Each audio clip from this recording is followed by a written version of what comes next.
Before we can understand the differences between North America and South America, or between British America and Latin America, we need to recognize that from the very beginning, they diverged. The process of decolonization is not the key, it's the process of colonization that is the key.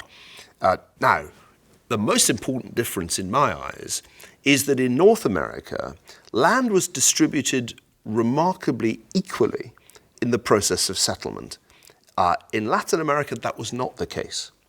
And as a result, in North America, you had much more equal distribution of land throughout the 18th, 19th, and 20th centuries, whereas from the very beginning, going right back to the conquistadors, the assumption was in Latin America that the first people to arrive would get very large estates and everybody else would just have to do without land or would manage with very small amounts of land. This is a huge difference that's very clear in the data. If you just look, for example, at the distribution of land in the Americas in, say, 1910, it's astonishing that about 85% of people in the United States and Canada own land.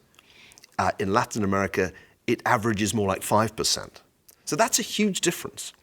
If you start with that kind of inequality, which has been characteristic of Latin America, it is clearly much harder to transition to stable representative government because it seems to me that without property ownership, it's harder to make democracy stable.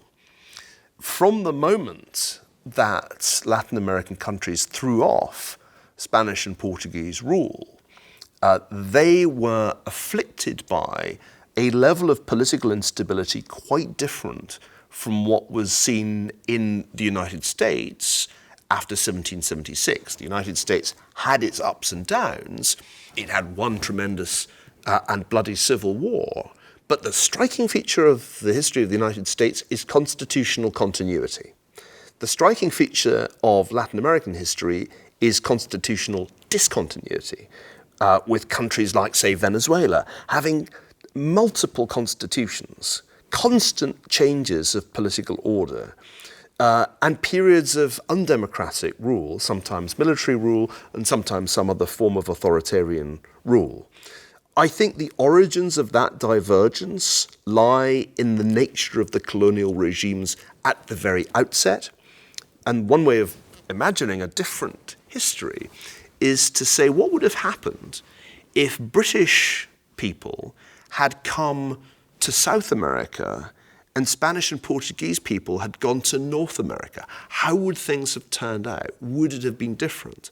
And I think if that had been the case, the outcomes would have been different because the colonial models really matter more than the initial resource endowments of these continents.